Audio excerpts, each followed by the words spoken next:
모시겠습니다. 박수로 환영해 주세요.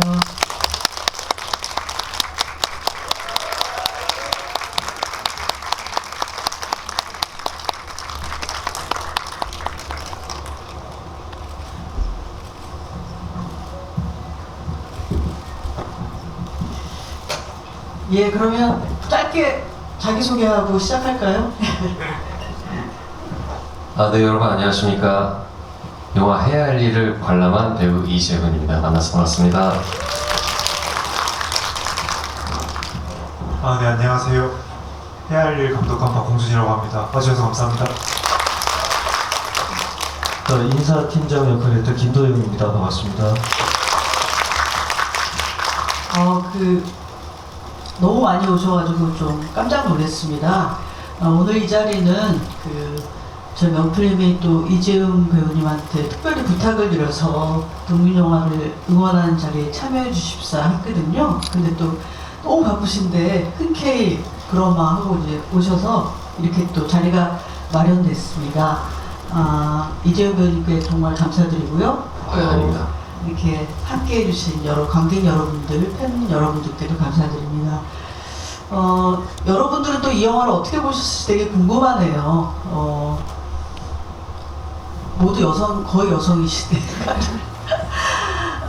잠깐 이제 영화에 대해서 말씀드리면, 영화 해야 할 일은 지난해죠. 지난해 부산국제영화제에서 처음 공개돼서 부산국제영화제를 비롯한 한 6개 부문의 상을 받고, 그리고 지난 9월 25일 날 개봉을 했습니다. 근데 워낙 이제 독립영화다 보니까 영화관도 적고 또 관객분들 만날 기회가 적어서 또 이런 자리를 마련했습니다. 박홍준 감독님은 명필름에서 운영하는 명필름 랩 6기 출신의 감독님이시고요. 이 영화가 처음이십니다. 장편 데뷔작이고요. 저 옆에 앉아 계신 김도영 배우님도 장편 영화 주연은 또 처음이세요. 근데 영화 개봉도 하기 전에 부산 독립영화제하고 서울 독립영화제에서 연기상을 또 받으셨어요. 뭐 합당한 그런 결과라고 생각을 하는데, 그러면 일단 이재훈 배우님이랑 먼저 좀 얘기 좀 나누고 그리고 시작하겠습니다. 사실 여러분 뭐 저보다 더 많이 아실 수도 있지만 이재훈 배우님은 그 개인 채널이 있죠. 유튜브 채널에서 재훈시네라는 채널에서 특별히 또 다른 그 영화배우나 연예인하고 달리 독립영화관 그리고 독립영화인들을 응원하는 그런 채널을 운영하고 계신데, 저도 좀 깜짝 놀랐어요. 여러분들 다 들어가 보셨죠?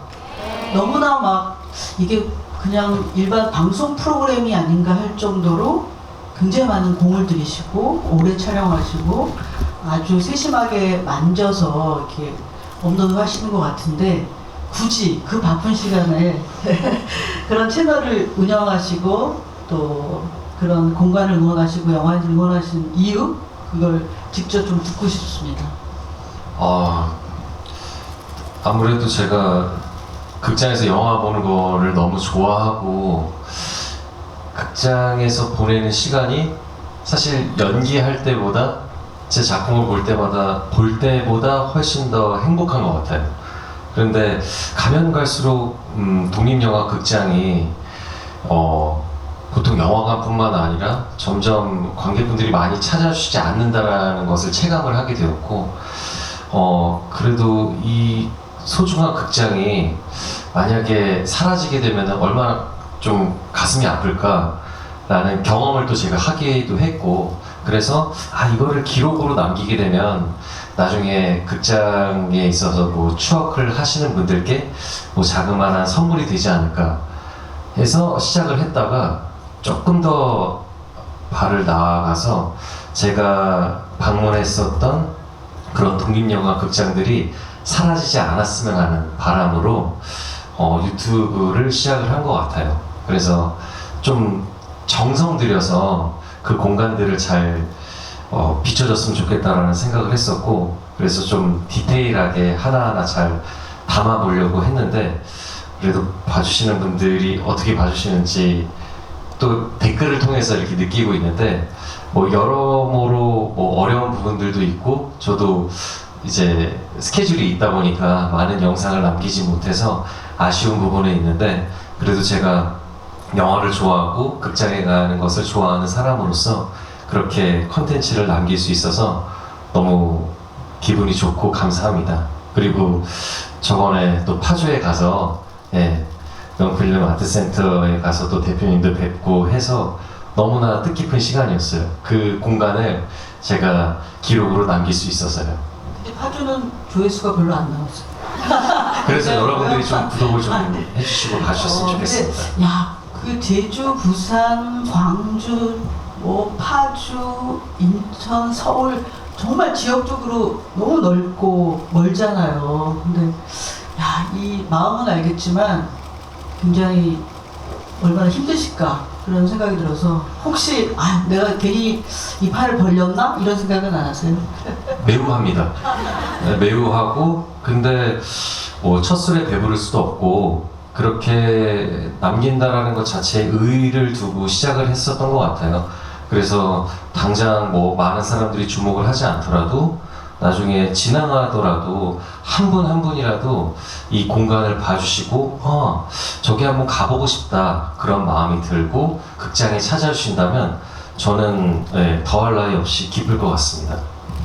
그래서 요즘에 한국 독립영화인들 사이에서는 이재훈 배우님을 독립영화의 수호신이라고 막 정말 진심으로 이 자리 저런 자리에 모시면 어떨까 말해서 또 앞으로 또 이렇게 부담이 되지 않으실까 생각이 듭니다. 그러면 잠깐 뭐 이재훈 배우님 옛날 독립영화 시절 얘기를 해보면 좋을 것 같아요. 아까도 이제 저희 기다리면서 김도영 배우님하고 그 파수꾼 얘기 했었거든요. 그래서 김도영 배우님이 상상마당 지나가시다가 사람이 너무 많아서 이게 뭐지? 거기 가서 독립영화를 자주 보셨는데 근데 그날 하필이면 파수꾼을 상영을 하고 있었대요. 그래서 관객과의 대화도 보셨는데 영화보다 훨씬 더 앳되고 예쁘신 배우님들이 오셔서 지불을 했던 얘기를 마침 하셨어요. 어머나 그때 와서 보셨었군요. 네.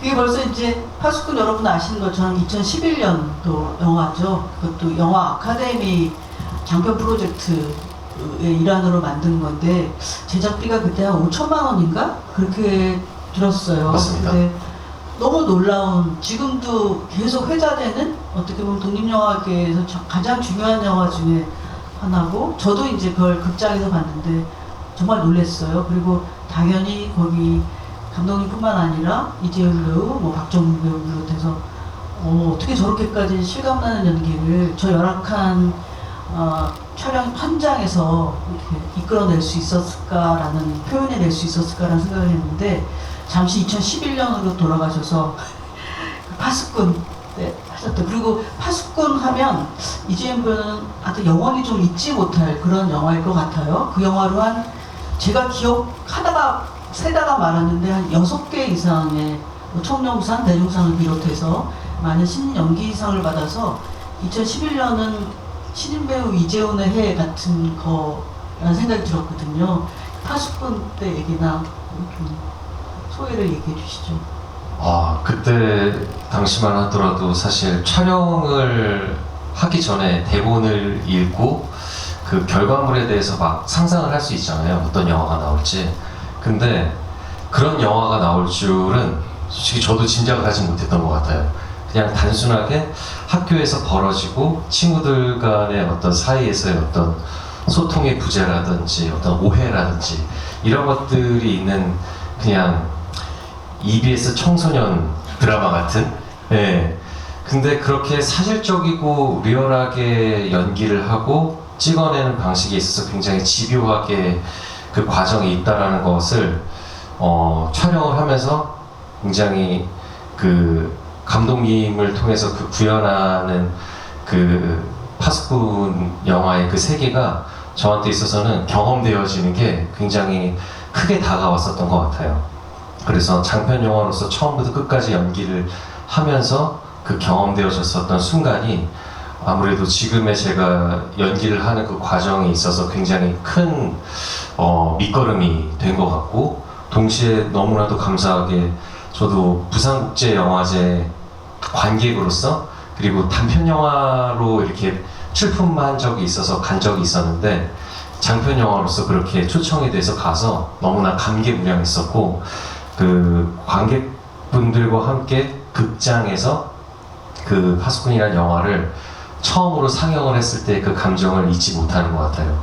너무 소중했었고, 그래서 뭔가 내가 배우로서 이제 한 발 더 조금 더 내디딜 수 있다라는 어떤 용기도 얻었고, 그래서 저한테는 잊지 못할 굉장히 소중한 작품이죠.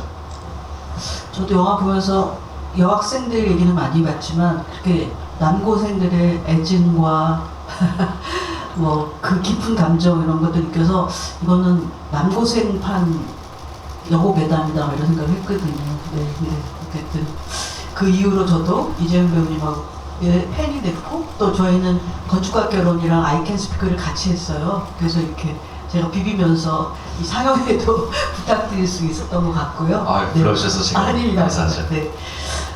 그리고 이제 박공준 감독 영화 얘기는 잠깐 넘어가면 여러분들 영화 어떻게 보시는지 정말 궁금해요. 근데 뭐랄까 이재용 배우를 응원하는 마음에서 오셨을 텐데 또 여러분들은 영화를 어떻게 보셨을지 이따가 좀 많이 얘기해 주시길 바라고요.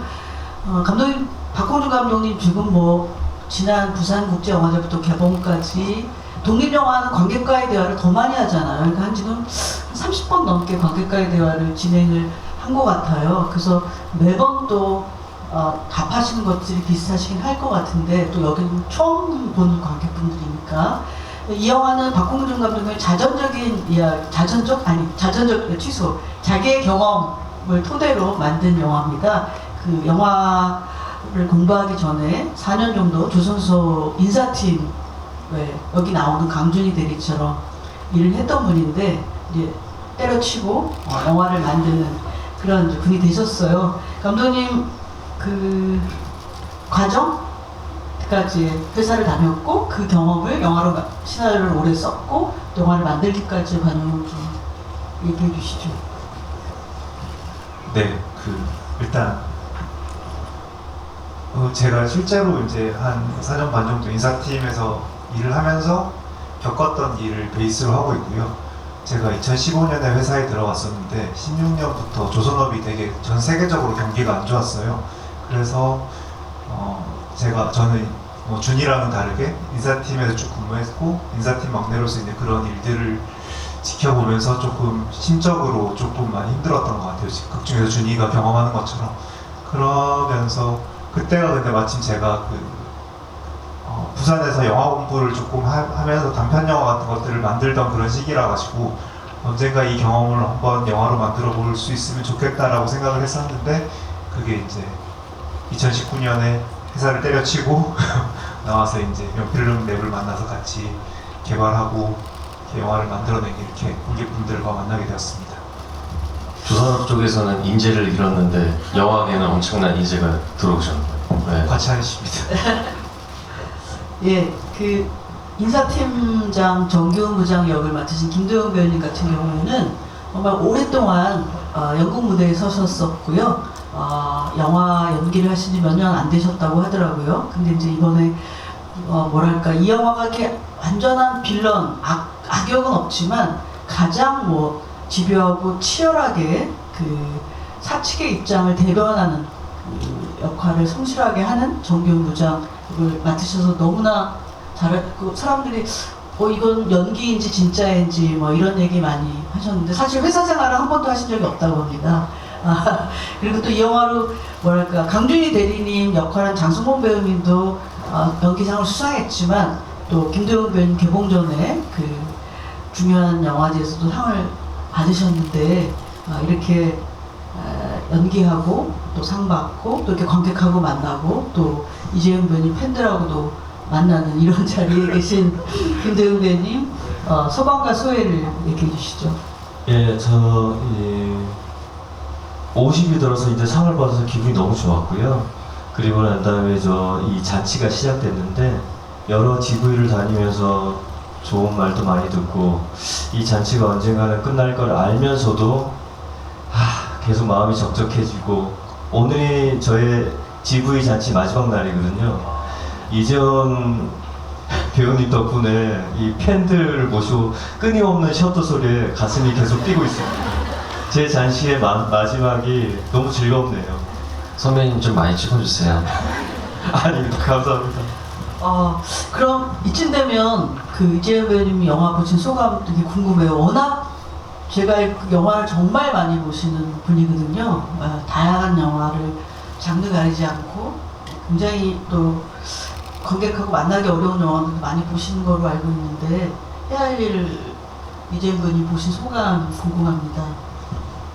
우선 작년 부산국제영화제에 출품이 돼서 많은 분들께 또 이렇게 주목을 받은 작품이라는 것을 인지했었고, 그래서 이번에 개봉을 하게 되었는데 때마침 또 신재명 대표님께서 GV 말씀을 해주셔서 너무 흔쾌히 보고 싶다, 그리고 관객과의 대화도 하고 싶다 라고 해서 이렇게 보게 되었는데, 그래서 저는 영화를 볼 때 웬만해서는 어떤 정보를 최대한 입력하지 않고 그냥 있는 그대로 순수하게 보려고 노력하는 타입인데, 근래에 봤었던 영화 중에 이렇게 가슴을 후벼 파는 영화가 있었나 생각이 들 정도로 저한테는 되게 이 영화임에도 불구하고 너무 현실에서 벌어지는 이야기처럼 느껴졌었던 것 같아요.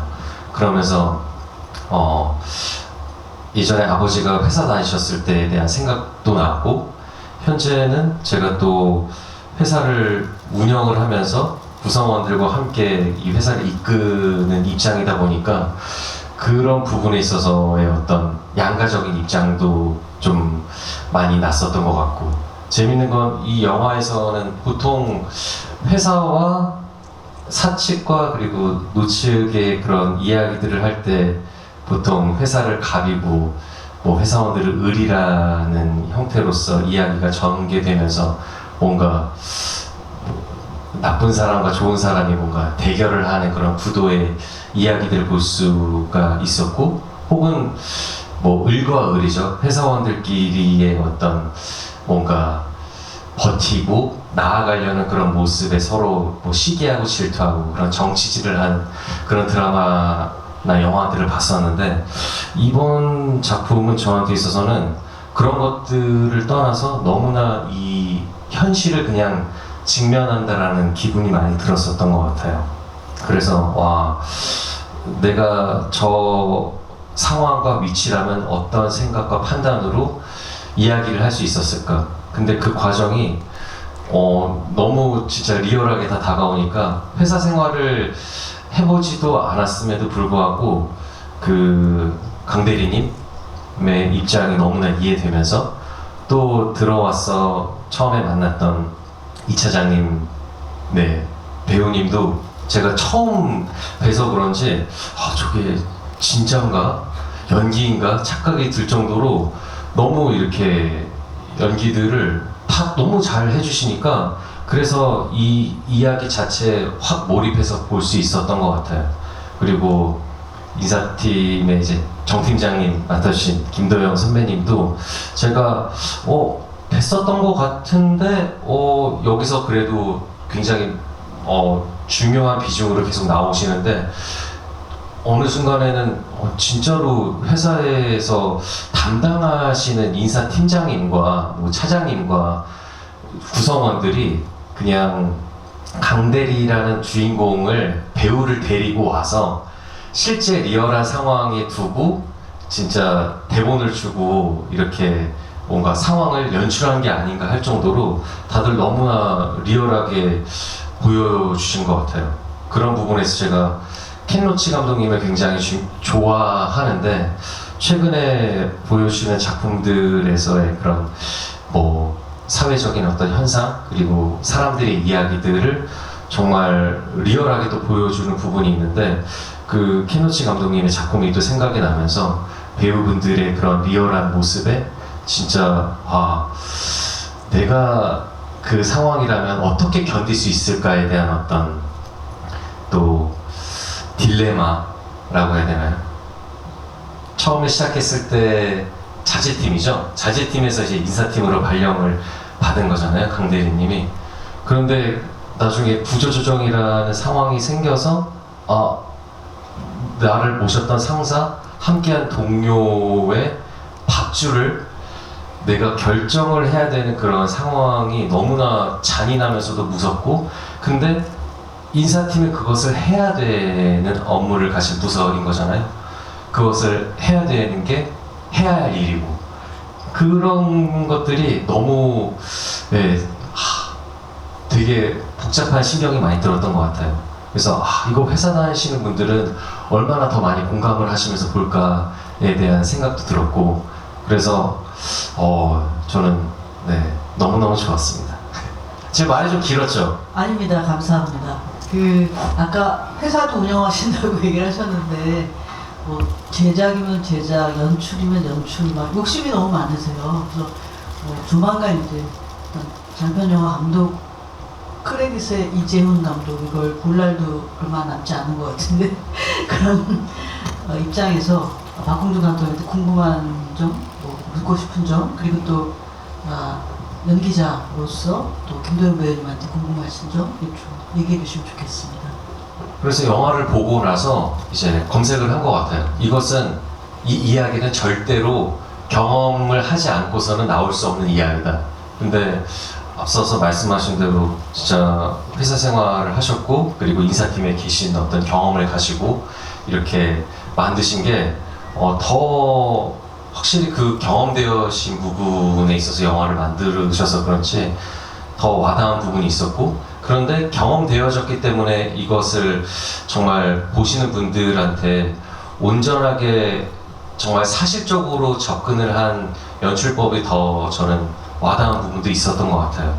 그래서 최대한 담백하게 이 상황들을 담으려고 노력하시지 않았나에 대한 예상을 저는 하게 되는 것 같고 근데 단편 영화도 경험을 하시고 장편 영화를 찍으신 건가요? 네, 단편을 한 3편 정도 찍은 적이 있습니다. 그러고 나서 명필랩에 들어가신 건가요? 네, 그렇죠. 그러면 왜 명필랩에 들어가셨어요? 아카데미에 떨어지신 거 아닙니까? 아카데미랑 같이 넣었었죠. 같이 넣었었는데 이제 일단 제가 단편 영화를 몇 편 찍어봤지만 19년도 이제 회사 그만두면서 이 시나리오를 쓰고 나서 이거를 찍을 수 있는 방법을 찾아보려고 하는데 사실 처음 쓴 시나리오는 이거보다 훨씬 양이 많았거든요.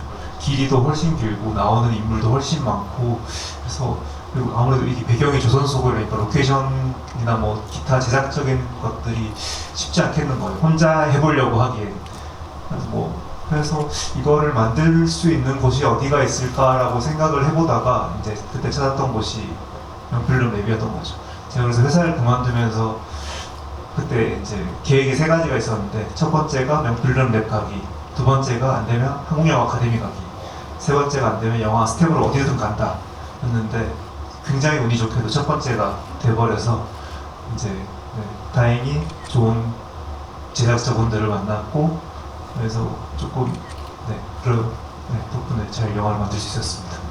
네, 그래서 어떻게 보면 첫 장편 영화인데 그 스텝을 밟는 뭐 과정이 여러 우여곡절이 있겠고 쉽지 않았겠지만 그래도 결과적으로는 너무나 이 좋은 합으로서 감독님의 출발을 맞는 장편 영화로서 탁월한 선택이지 않았나 저는 개인적으로 생각이 들고 근데 어찌됐건 극본을 처음에 쓰시면서 그 경험을 하고 나서 정말 사실적으로 그 이야기를 써내려 하는 그 과정들이 예전 생각도 많이 나면서 힘드셨을 것 같다는 생각을 많이 한 것 같아요. 그래서 쓰시면서 좀 내가 이 내용까지 이렇게 막 넣으면서 사람들에게 이 이야기가 전달이 될 때 어떤 감정으로 받아들여졌으면 좋겠는지 또 예상한 지점들이 있었을까요? 네, 일단 쓰면서 사실 쓸 때는 그렇게 뭐 힘든 줄 모르고 썼었는데 사실 이제 찍고 이제 영화가 되면서부터 조금 오히려 이제 예전 기억들이 막 환기가 되면서 약간 힘들었던 순간들이 다시 막 떠오르기도 하고 했던 것 같아요. 그래가지고 뭐 스태프들이나 배우분들이 한 번씩 이렇게 얘기하면서 놀리는데 촬영하다가 운 적도 있었거든요.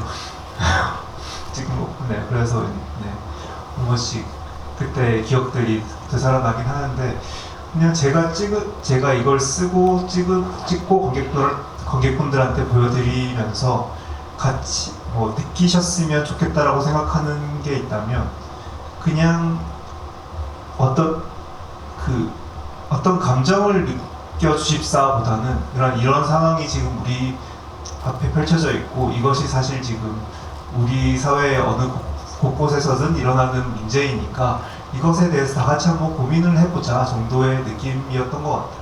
그래서 그냥 이런 이게 하나의 그냥 매개가 돼서 우리 사회에서 조금 더 어떤 노동 현실에 대한 얘기들이 조금 더 좀 자유롭게 오가는 그런 분위기가 되면 좋지 않을까 정도의 생각을 갖고 있습니다. 네. 그래서 보면서 어떻게 보면은 해야 되는 일인 거잖아요. 그 구조 조정을. 그렇지 않으면은 더 많은 직원들이 잘려 나갈 수 있는 위기 상황 속에 또 놓이게 되는 거니까. 그래서 그런 이유에 대한 어떤 설명들이 되게 시나리오적으로 되게 견고하게 짜여져 있다는 기분이 들었어요. 그래서 이렇게 피해갈 수 있지 않나?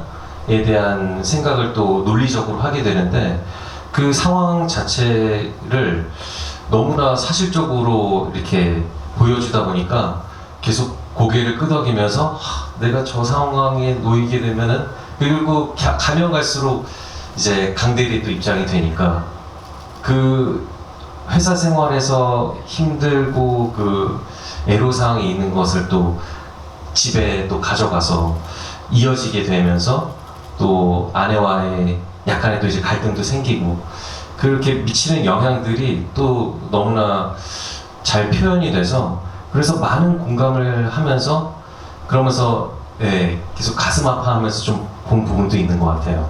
그래서 말미에는 이제 정 팀장님과 이제 또 예전 강대리님의 예전 사수였던 장 부장님과 또 이제 이야기를 하는 장면에 있어서는 그들의 또 인간적인 관계가 있는데 할 수밖에 없는 그 통보와 이야기가 정말 너무 강하게 좀 이렇게 와닿은 부분이 모든 등장인물들의 신마다 그 이야기가 전개되면 될수록 더 막 그 밀도 있게 저는 다가왔었던 것 같아요.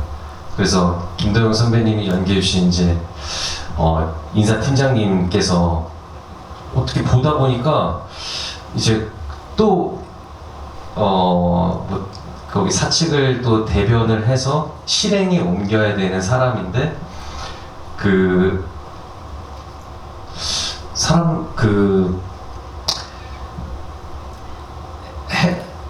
내가 이것을 해야 되는데 처음에 이제 이 차장님과 함께 모여서 둘이 작성했었던 그 어떤 규율을 가지고 누군가를 잘라내야 되는 그 상황이 있어서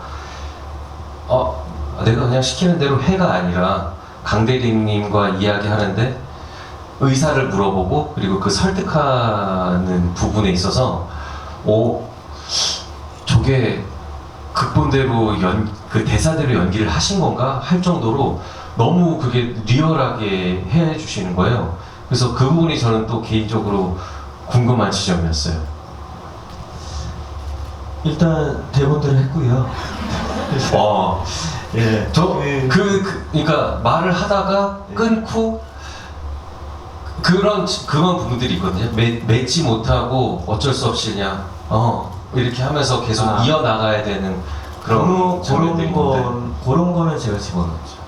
네. 그렇죠. 그러니까 이 시나리오를 받았을 때 딱 두 지점이 저한테는 큰 숙제였거든요. 방금 말했던 그 부분이랑 장 부장님한테 해고 통보를 좀 부탁드리는 거.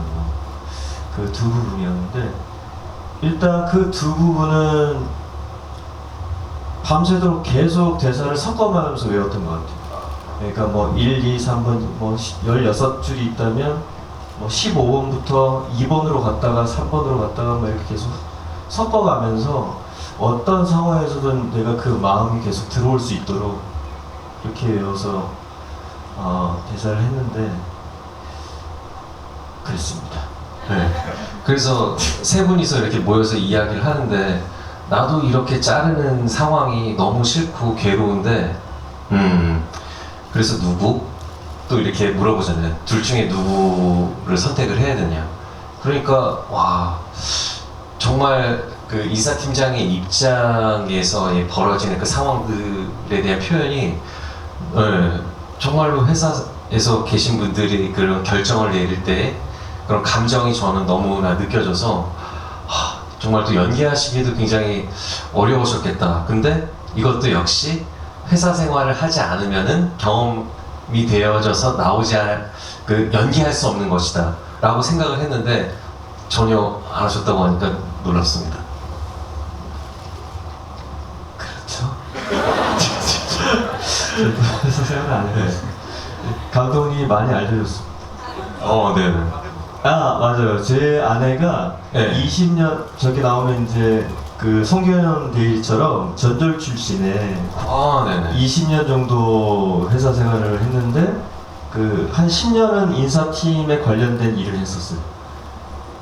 그게 사실 큰 영향이 있진 않았어요. 영향. 그랬는데 네네. 그 아주 드라이하게 얘기해줘서 그렇구나 하고 넘어갔지.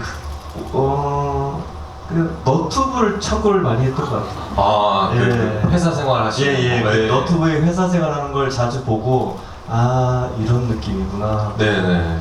예, 그런 느낌입니다. 근데 그러시고 나서 면담하시고 자리에 돌아오셔서 털썩 앉으신 다음에 잠깐 이렇게 눈을 감으시거든요. 그리고 다시 일어나셔서 어디 또 미팅 다녀오겠습니다 하는데 와 그게 그 장면이 굉장히 별게 아닌 것처럼 보일 수 있겠죠, 뭐 텍스트상에는. 근데 그것을 표현을 해주셨을 때 너무나 그게 와닿는 거예요.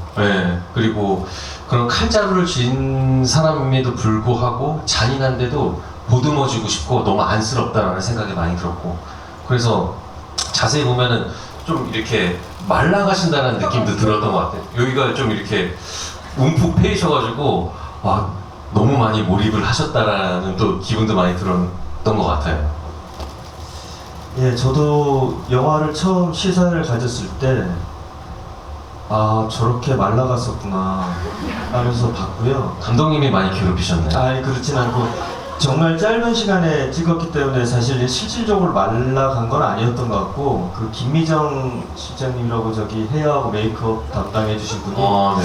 굉장히 같이 연기를 해줬던 것 같아요. 실제로 뭐 여기 쉐딩도 좀 강하게 넣어주고, 좀 머리도 더 이렇게 가면 갈수록 좀 막 이렇게도 만져주고, 좀 그렇게 해서 확실히 연기하는 데 도움을 많이 받았던 것 같습니다. 네. 그 3초 눈 감고 있다가 연기했더니 감독님이 그거- 7초. 예, 맞아요. 처음에 저는 제가 이 영화에 뭐 대단한 역할도 아니고 해서 시간을 괜히 잡아먹으면 안 될 것 같아서 3초만 사용했거든요. 근데 감독님이 선배님 한 7초 있어도 될 것 같은데요. 그래가지고 정말? 7초나? 그래서 체감적으로 한 7초 이상은 있어야겠다 생각하고 나갔습니다.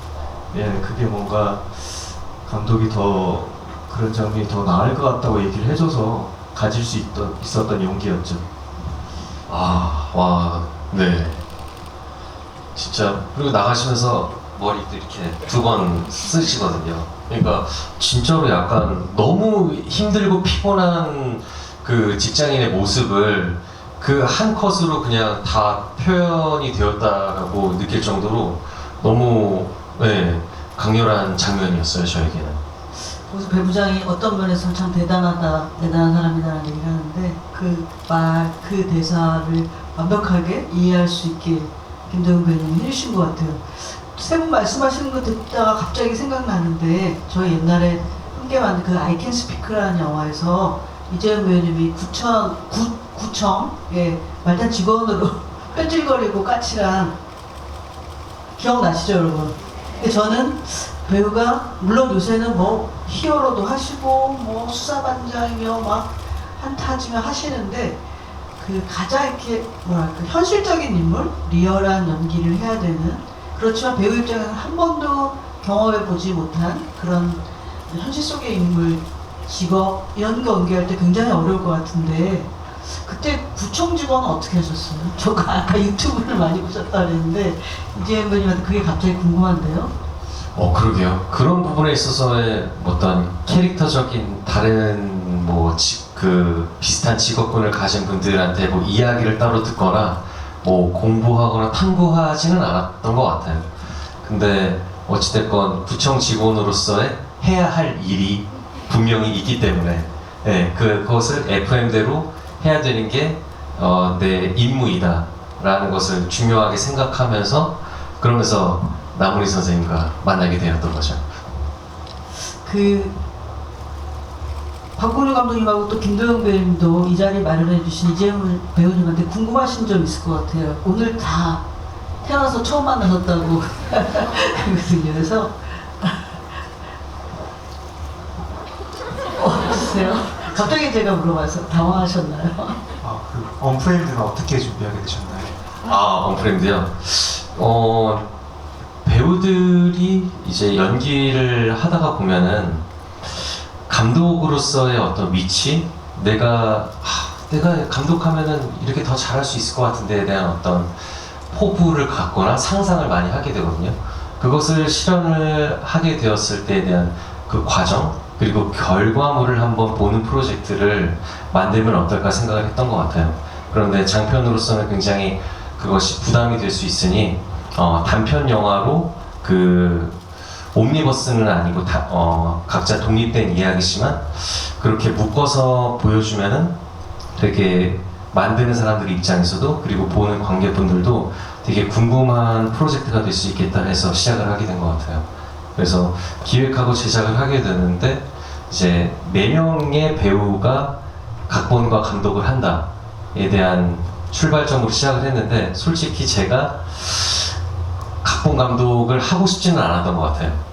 왜냐하면 역량이 좀 부족하고 뭐 글 쓰는 것도 뭐 여러 개 아이템을 가지고 끄적거리고 있었지만 결과적으로 이때 나와야 된다, 그리고 이때 촬영을 해서 마무리해야 된다라는 목표 과정이 명확했기 때문에 그 프로젝트 안에 내가 가진 어떤 역량과 그릇을 녹여낼 수 있을까라고 생각을 하면은 너무 부족하고 부끄러울 수 있겠다라는 생각을 했는데 그래도 그 프로젝트에 조금이라도 힘이 실리려면 제가 참여하는 게 더 좋겠다라는 설득을 당해서 하게 된 거죠. 누가 설득하셨어요?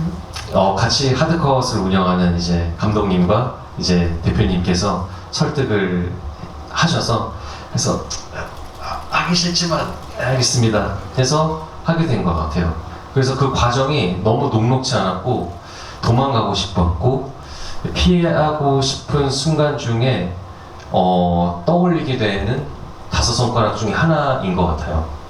그래서 크랭크인 이제 첫날 촬영을 하려고 하는데 그 프리프로덕션에서 이제 스태프들과 호흡을 맞추는데 헤드 조연출이 갑자기 그날 문자로 못 나온다라는 통보를 한 거예요.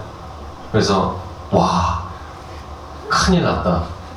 왜냐면은 그 조연출이 대부분의 어떤 스태핑의 어떤 핸들링과 그 프로덕션 과정에 있어서의 로케이션들을 다 파악을 하고 있었기 때문에 그가 없으면은 연출을 할 수 없는 상황인 걸로 저는 이제 받아들일 수밖에 없는 상황이었죠. 근데 그러면 오늘 촬영 캔슬해? 라는 이야기를 들었을 때 그러면은 어떤 물리적인 것과 시간적인 그리고 자금적인 부분이 분명히 누수가 있기 때문에 그냥 하겠다고 해서 밀어붙이면서 하게 된 것 같아요. 그래서 그때 그 시간이 너무 눈을 떴을 때 악몽 같았지만 그리고 그 과정 자체가 너무나 괴롭고 힘든 순간들이었지만 그래도 저한테는 그 어떤 시간보다 값진 경험이었고 그리고 그렇게 결과물을 낼 수 있어서 너무나 감사한 시간이었던 것 같아요. 처음 듣는 네. 얘기였네요. 장편 찍으시면서는 어떠셨어요 이번에? 우리는 조 감독이 도망가거나 그러진 않았죠. 조 감독이 굉장히 사실 여러분 현장에서 조 감독이 왕입니다. 감독은 사실 그냥 앉아있는 존재일 뿐. 그렇죠. 조 감독님이 왕인데 저희는 조 감독님이 굉장히 일을 잘해주셔서 굉장히 수월하게 잘 찍었고 저는 장편 찍으면서 힘들었던 건 이전에 단편 찍을 때 보통 한 2명, 3명 이 정도 배우분들이랑 같이 하다가 저희 좀 인사팀 사람이 좀 있잖아요. 5분 계시죠? 네. 한 번 컷하고 나면 5분이 다 오는 거예요. 어떻게 할까요? 다음 다시.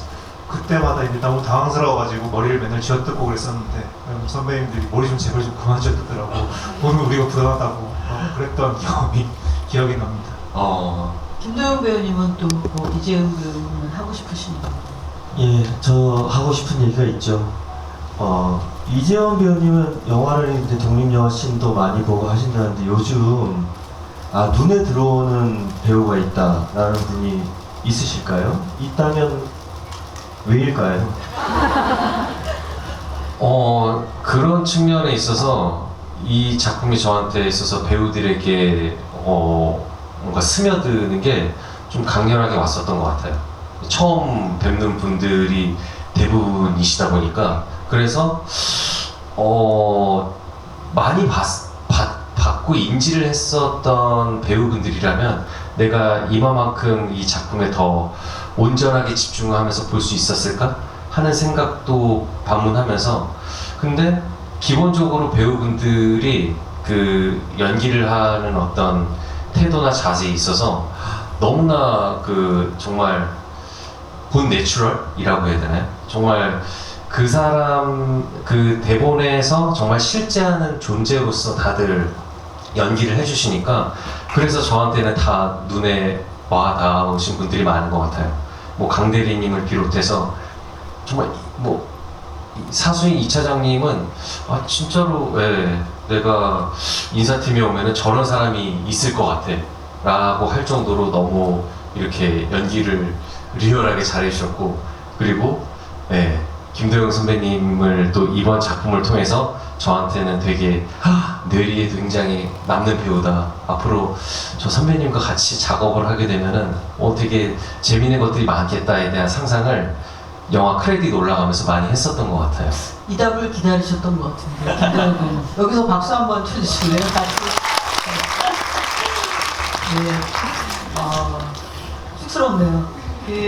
여러분들 또 세 분한테 궁금하신 점들 있을 것 같은데 이번에 이제 마이크를 객석으로 넘겨서 질문해 주시면 답을 하는 시간으로 이어가겠습니다.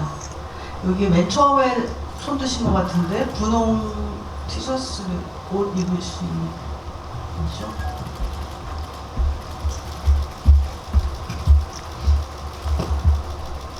안녕하세요. 이렇게 노동 현장에 대해서 이야기하는 영화가 많이 나왔으면 좋겠다라고 생각을 하고 있었습니다. 누군가는 계속 해야 할 말이라고 또 생각을 했고, 영화를 보면서 각자가 각자의 자리에서 지켜야 될 일상이나 이런 신념에 대해서 그 각자에게 해야 할 일이 계속 놓여져 있는 게 모두 되게 이해되면서도 숨이 턱 막히는 기분이었고요.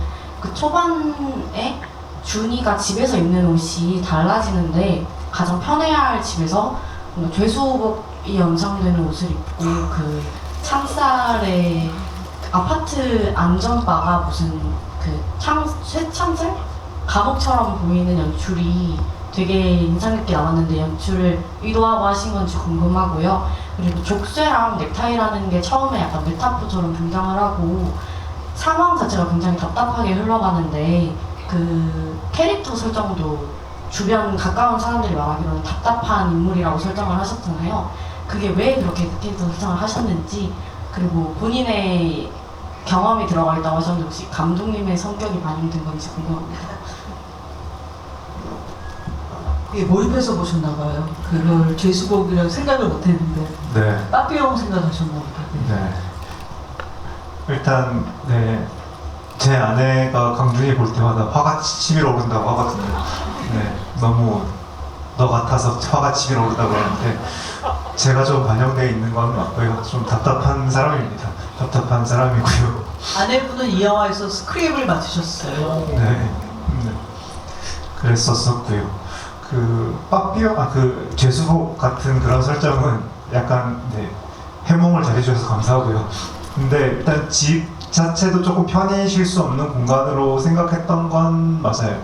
어찌됐건 주인공이 점점 심적으로 괴로움을 느끼게 되는 그런 상황을 만들어야 됐었어서, 그 회사가 지금 보면 되게 좀 푸른 톤이잖아요. 그리고 제이 집에 인사하러 갔을 때는 그 되게 좀 따스한 톤인데 집은 조금 그 중간지대 같은 느낌으로 설정해놓고 찍었거든요. 그래서 아직 뭔가 완성되지 않은 그런 집, 그래서 이 한 몸을 편히 누릴 수 있을지에 대한 그런 아직 확신이 없는 공간 정도의 느낌으로 생각하고 찍었었고, 넥타이나 이런 거를 굳이 이렇게 설정한 거는 준이는 어떤 인물이면 이 상황을 조금 더 힘들게 받아들일까를 이제 고민하면서 그런 설정들을 가져갔던 것 같아요. 그래서 준이는 누군가를 처음 만나거나 처음 인사드리러 가는 자리는 되게 넥타이까지 챙겨서 하고 가는 그런 되게 반듯한 인물이고, 사실 그런 반듯한 성품 때문에 지금 더 큰 고통을 받아가는 그런 인물이기도 하다. 뭐 그 정도의 설정으로 그렇게 찍었습니다. 네, 또 다른 분 질문. 너 큰일 났네 이거. 네, 여기 하트 이거 들으신 분, 그리고 아까 두 번째로 들으신 분, 그분이 두 번째 들으신 분 맞나요? 와, 예, 그 다음에 거의 영화 예. 너무 재밌어서 감사하다고 말씀드리고 싶고, 저는 궁금한 게 그 부장님이랑 형 중에서 자르잖아요. 혹시 진짜 실제였으면 누구 자르실 건지 궁금해가지고. 제가 준이 입장이면 누구 선택할 건지요? 세 분 다. 이지은 배우님도 대답해 주시고 김도영 배우님도 대답해 주시고. 감독님부터. 제가 시나리오 썼습니다. 제가 시나리오 쓴 겁니다. 저도 정규현 부장 입장이라면 장 부장님 쪽으로 회사의 젊은 피를 수혈해서 건강하게 하게 하는 게 제 목표이기 때문에 그렇게 선택할 것 같습니다. 사실 그 노조 측과 합의된 게 있었잖아요. 그래서 그대로 가면 되는데 배 부장님이 갑자기 팀장님한테 뭔가 언쟁이 붙으면서 추가적으로 누군가를 잘라야 되는 그런 상황이 생긴 것 자체가 이 영화 자체에 있어서는 사실 누가 잘했고 못했고를 당연히 인지를 할 수 없는 부분이지만 질문과는 다른 대답을 하고 싶은 건 그 배부장님을 날려야 하는 게 아닌가. 네. 그런 생각을 결과적으로 지금 하게 되네요. 네. 무섭다. 네. 누군가를 날려야 된다. 열심히 하지 않는 배 부장님을. 야. 네, 죄송합니다. 강준이 대리 입장에서는 그 자제팀에서 인사팀으로 추천한, 그래도 자기 사이 삼고 싶다고 하는 사람한테 잘리게 된 경우잖아요. 그것이 얼마나 아이러니하고도 고통스러울까라는 생각을 다시 한번 하게 됐습니다. 그 장 부장님 따님 목소리는 김양기 배우님 목소리예요. 여러분 크레딧에서 보셨는지 모르겠지만 또 목소리 출연을 흔쾌히 해주셔서 인상적인 장면으로 완성될 수 있었습니다. 네, 아까 손주 씨. 안녕하세요. 저는 오늘 이 해야 할 일 영화랑 굉장히 관련이 높은 사람이라고 생각돼서 질문을 하게 되었는데요. 먼저 그 파주에 있는 명품림 근처에 있는 그 대형 북스토어 본사에서 일을 하고 있고요. 또 두 번째로 이 해야 할 일에 나오는 이야기처럼 작년에 실제로 저희 회사에서 대형 그 구조조정이 있었습니다. 그리고 200명 정도의 그 선배님들이 다 퇴사를 하셔서 굉장히 공감을 하면서 봤고요. 그리고 실제로 제가 이 인사팀은 아니었지만 이 제3자 입장에서 그 선배님들을 보았을 때 가슴 아프고, 실제 저의 팀장님이셨던 분들도 다 이렇게 어쩔 수 없이 퇴사를 하시면서 굉장히 마음이 아프고 또 위로를 해드리고 싶었지만 회사의 일원으로서, 그리고 제3자 입장으로서 감히 제가 뭔가 그런 아픔, 힘듦이 있는데 거기에 위로를 한다거나 하는 게 굉장히 조심스러웠습니다. 그래서 200명 정도의 그 직원분들이 나가셨음에도 불구하고 저는 제가 가장 존경했던 팀장님 한 분에게만 연락을 따로 드렸었어요. 근데 실제 만약 제가 그때도 굉장히 고민이었던 게, 제가 그래도 조금 친했던 분들한테 다 연락을 드리면서 조금 위로의 말씀을 드려야 할지, 응원의 말씀을 드려야 할지, 아니면 좀 조용히 있으면서 제일 친했던 분한테만 연락을 드려야 할지, 이런 고민이 굉장히 깊게 있었는데 평소에 재홍 배우님을 굉장히 좋아하는 팬으로서 그 인성이나 이런 부분도 너무 존경하고 있는데 배우님이라면 어떤 그 액션을 취했을지가 좀 궁금하고요. 고맙고 싶어서 여쭤보고 싶습니다. 저도 어렵긴 하네요. 이게 어떻게 그래도 만약에 인간적으로 서로 회사 생활을 같이 하면서 좀 정도 쌓고 관계가 있다면은 그래도 뭐 전화나 그리고 문자로 이렇게 이야기를 하지 않았을까에 대한 생각을 하는 것 같아요. 네. 그리고 또 살다 보면은 또 우연치 않게라도 만날 수 있고 뭐 다시 올 수도 있고 내가 다른 회사를 또 갈 수도 있고 그러니까 어찌됐건 모든 것이 뭐 인사팀이 어떤 시스템처럼 움직여서 뭔가 기계적인 사람처럼 보이겠지만 그들도 역시 사람이거든요. 그렇기 때문에 그런 결정을 내리는 과정 자체도 굉장히 힘든 어떤 심정이기 때문에 그래서 퇴사를 하신 분들도 그렇고 그 결정을 내리신 분들에 대한 마음도 그렇고 그래서 헤어진 분들한테는 저는 연락을 할 것 같아요. 네, 항상 그렇게 사람들과 소통을 하면서 지내왔었던 것 같네요. 제가 30분까지인 줄 알았는데 이제 시간이 다 됐다고 하네요. 마이크를 객석으로 먼저 빨리 넘길 걸 그랬나 봐요. 양해 바라고 죄송합니다.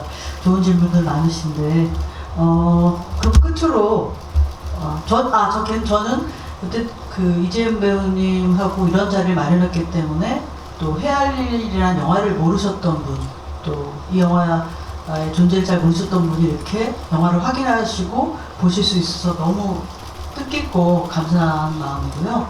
마지막으로 세 분 여러분들한테 인사 말씀하고 자리를 빨리 맞춰야 될 것 같네요. 시간이 아쉽네요. 너무 시간이 더 빨리 그러네요. 갔나요? 네. 제가 말을 좀 덜 할 걸. 진짜 짧게 하겠습니다. 이렇게 보석 같은 영화를 또 제작해 주신 심재명 대표님께 너무 감사드리고 그리고 첫 장편 데뷔작을 너무나 사람들에게 또 가슴에 남길 작품을 또 써주시고 연출해주신 감독님께 너무나 감사하다는 말씀 드리고 싶고 그리고 선배님과는 나중에 정말 실제로 작품에서 꼭 만날 수 있는 기회가 있었으면 좋겠습니다. 너무 영화 잘 봤습니다. 네, 오늘 일단 와주신 관객분들 너무 감사드리고요. 이렇게 독립영화의 수호신의 가호를 받고 가는 것 같아서 너무 기분이 좋습니다. 네, 앞으로 이렇게 주변에 우리 영화 해야 할 일 조금씩만 더 홍보해 주시면 너무 감사하겠습니다. 감사합니다. 네, 저희들이 독립영화 극장을 다니면서 이 GV를 지금 계속 가졌었는데요. 극장이 너무 먼 곳에 있고 찾아오기 힘든 곳에 있어서 이건 사실 정책적으로 좀 접근해야 될 부분이 있는 것 같아요. 그래서 뭐 독립영화를 무조건 사랑해달라고 말씀드린다는 건 사실 좀 부족하고요. 여러분들이 이런 영화를 좋아해 준다면 상업영화 제작하시는 분들이 여러 가지 시나리오를 다양하게 볼 수 있는 눈이 생기지 않을까 생각됩니다. 저는 앞으로 이재현 배우와 함께 좋은 작품으로 찾아뵙겠습니다. 감사합니다. 네, 여러분 함께해 주셔서 감사합니다. 조심히 돌아가십시오. 저희 잠시 자리에서 단체 촬영을 하도록 하겠습니다. 지금 그 자리에 앉아주시면 배우분들이 배경으로 해서 사진 촬영 금방 하도록 하겠습니다.